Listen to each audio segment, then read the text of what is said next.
Welcome to my series on the sensible SENCO. If you haven't done so already and stumbled upon this by accident, then check out my first video in the series. Welcome to the series. I hope you're well today. I have a bit of a stinking cold and I'm happy to share it if anybody would like it. No? Oh well, I'll share information about the SEN Register instead. If this is your first time watching one of my videos, then hi, my name's Abigail and I am a relative fossil in terms of SEN, having done the SENCO role for nearly 25 years. I have a series of videos about being a sensible SENCO, and this is the third in the series, of what I predict will eventually be about 100 bite-sized chunks of around 10 to 15 minutes each. Make sure you check out the first two videos in the series. In one of the versions of video 2, I said that identification of students to stay or to be added onto your SEN register should be a relatively straightforward task.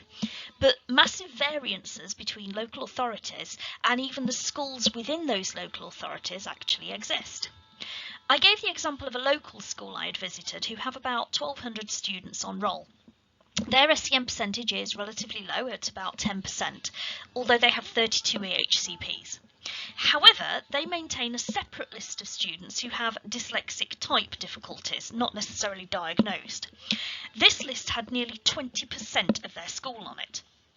There's no criticism from me because their method worked for them, but it would not have worked in my own school just down the road, where only 5% of the students entered with a reading age that was at or above their chronological age.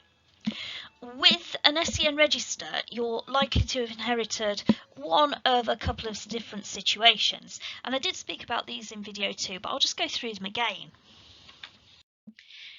Maybe you have a perfect SEN register where the children have been identified correctly and maybe it's just the support for them that isn't quite right. This might be due to a lack of support staff, lack of funding, or poor quality first teaching. Maybe you have an SEN register that has everyone who sneezes on it, including me today. It's very possibly not got much evidence of how someone came to the decision that they needed to go on there, or whether they witnessed the actual sneeze.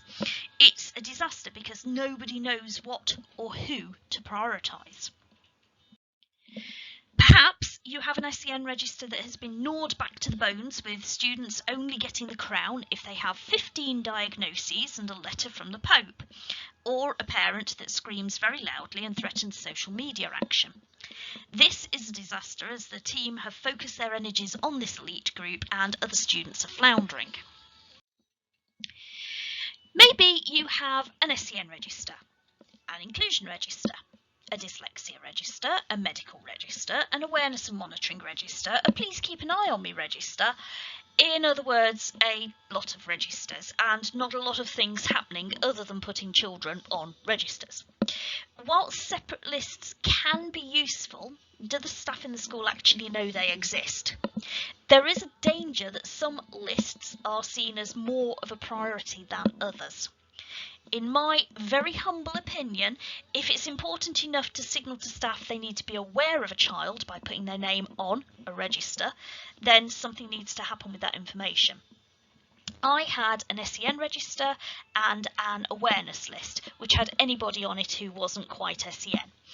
That was enough to maintain and check the staff were actually using it. Maybe you have an SEN register that isn't used, at which point this is an issue for the whole school and not just you as the SENCO. I have to admit I can produce some pretty detailed and comprehensive documents, and one year I even took every class being taught in my secondary school and wrote out for that teacher who was in there, whether they were SEN or otherwise, along with specific information tailored to their individual subjects. With the exception of 2 or 3 individuals though, nobody actually read it or used it. The following year, decided not to create it, just gave them a list of names because that was what I was told they wanted. And I had one individual complain that they didn't have enough information. I really can't win. Maybe you have an SEN register that is just a list of names. A list of names telling me that a child has an EHCP or is on the register actually isn't much use to me as a class teacher at all. In fact, I'd even go as far as to dare say that some teachers will see it as a list of children for whom they don't need to take responsibility because they're on the SENCOs list. What kind of list have you inherited? Your guidance for the SEN Register comes from the Children's and Families Act 2014, which has helpfully been translated into a slightly more readable language called the SEND Code of Practice 0 to 25 years. If you haven't got a copy of this, please download a free one from the DFE website or order my bound version from Amazon. You can't really do your job without it. Ironically, you don't need to maintain a separate SEN register. However, you have to identify your SEN students in order to inform staff, so you need an SEN register. The SEN Code of Practice suggests that children who have a learning difficulty or disability that calls for special educational provision, namely provision that is different from or additional to that normally available to pupils of the same age, are those that should be identified as SEN. In a lovely leafy suburb where the primary schools are all outstanding, parents have libraries full of books and the children were listening to Mozart since 3 weeks before conception, anyone entering secondary school with a reading age below their chronological age, let's say by 18 months, is likely to have a large red flag next to their name immediately. On the other hand, inner city deprivation-rich areas with primary schools scrabbling in special measures and houses where the printed word is only seen on the back of a cornflake packet or wrapped around the takeaway from the chippy, and parents perhaps work every hour sent in order to make ends meet, might have a student enter with a reading age nearly 3 years below their chronological age, and they're not even going to bat an eyelid. Okay, maybe that was a little bit extreme, but you get my point. Should the student from School 1, the leafy suburb, move to School 2, inner city, they're not likely to be picked up as SEN. Should the student move from School 2 to School 1, the teachers will probably have a panic attack. The Code of Practice is being applied correctly in both schools, but they're working with their own context. That's why when asked on Facebook or Twitter about who should be on an SEN register, I often cringe at the answers and try to be as neutral as possible. Unless we know your school and your context, then what School 1's SENCO will advise is very different to what School 2's SENCO would say. This doesn't mean you're completely on your own. I promise, after a few years in the role, it becomes more gut instinct, and you will know who should and should not be on there. The first thing you could do is look at the national and local averages for your area. If you're the only comprehensive school stuck in the middle of a selective grammar school county, then this isn't going to work for you, sorry. Your figures are going to be skewed. If you have an enhanced resource provision, you might also have some skewing, but you could at least discount those students from your figures and compare the general cohort instead. You should be roughly in line with the local averages, and if you're not, you might want to look at why. It might be correct and you have a high proportion of students with a visual impairment, especially if you're a new build where the buildings around you are all Victorian buildings. Your building is easier to navigate. I use Edukey's provision mapping software and they have the national baseline statistics built into the programme. There's 3 white slides there. Their figures are the overall average across all age ranges. If you want to drill down a little more closely, then I have a graph generating spreadsheet in my Facebook group, SENCO Solutions, called SEN 18, and that breaks down the EHCP and SEN support averages by local authority and nationally into all primary, secondary and special, and that's the black screen that you can see. Or you could have a hunt for the document on the DFE website. If you download the spreadsheet, you'll also be able to look at data for needs as well. Sorry, you're on your own working with that one to generate a pretty graph. I can't do that bit. The data is usually updated around about the end of July time, so this is from July 2018 at the moment. The second thing you can do is look at any local authority matrices for the inclusion of students at different levels on an SEN register.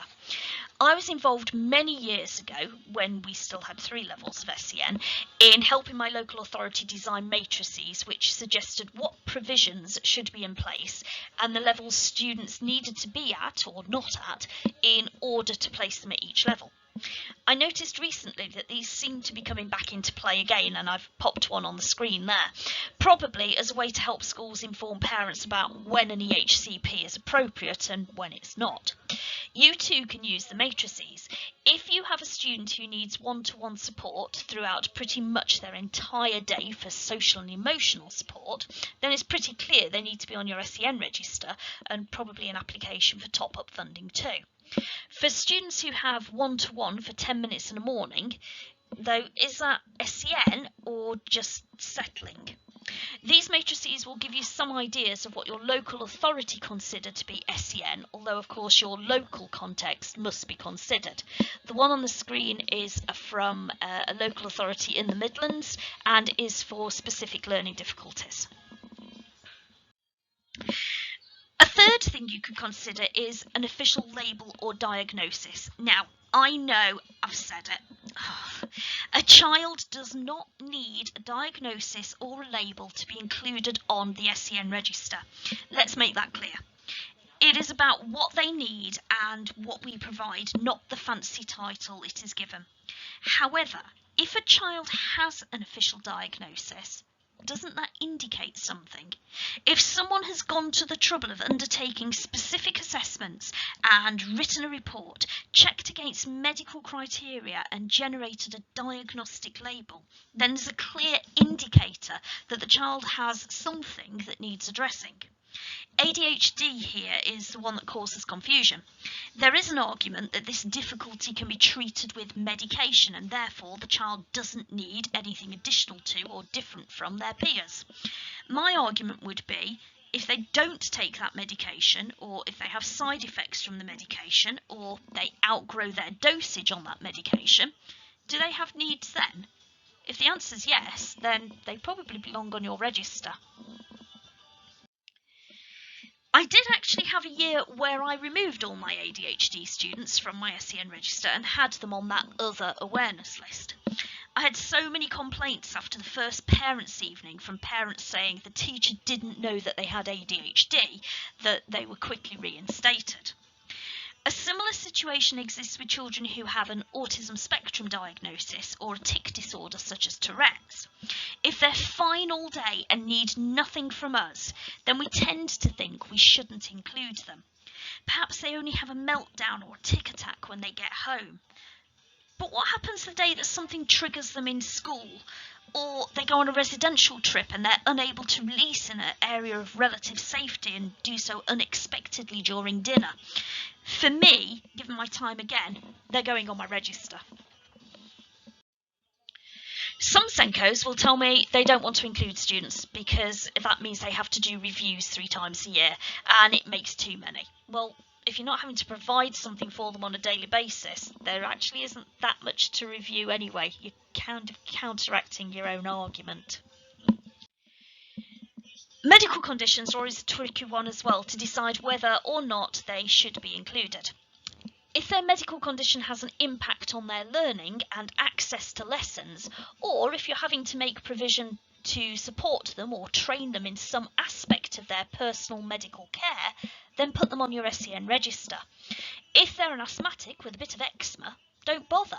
Put them on the awareness list or whatever you decide to use to flag that kind of information. The other anomaly are EAL pupils.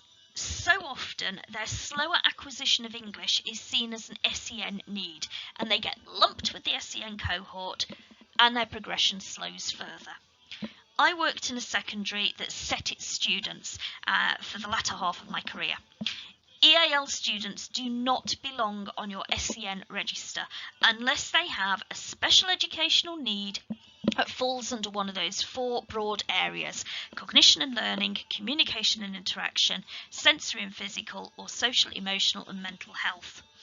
Be aware too that although they may have a diagnosis of a difficulty in their home country, it doesn't mean it is recognised in this country or even valid. I once had a student from the Czech Republic who had a dyslexia diagnosis in Czech. She was very bright and picked up English quickly, and very definitely didn't experience any of the difficulties noted in her original report when we assessed her.